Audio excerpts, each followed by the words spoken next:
In other news, with U.S. Trade Representative Robert Lighthizer and Treasury Secretary Steven Mnuchin arriving in Beijing on Tuesday for high-stakes trade talks with China, an agreement may be reached in the coming weeks. Seung-jae reports.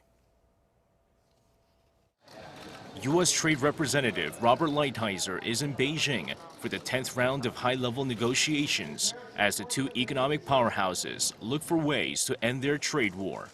U.S. Treasury Secretary Steven Mnuchin, who arrived earlier, remains optimistic, saying he hopes to make substantial progress with Chinese negotiators in the next two rounds of trade talks with their Chinese counterpart Vice Premier Liu He. China also showed optimism that an agreement would be reached.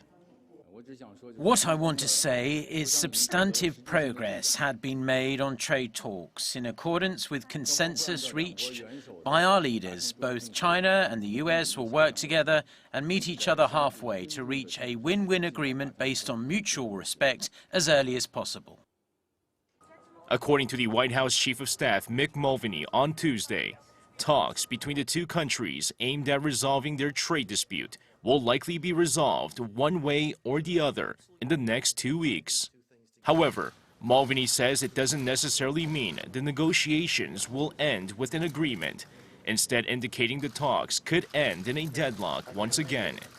According to a report by the Wall Street Journal on Tuesday, citing officials briefed on the talks, the punitive tariffs the two governments slapped on each country's goods in the conflict remain a major obstacle.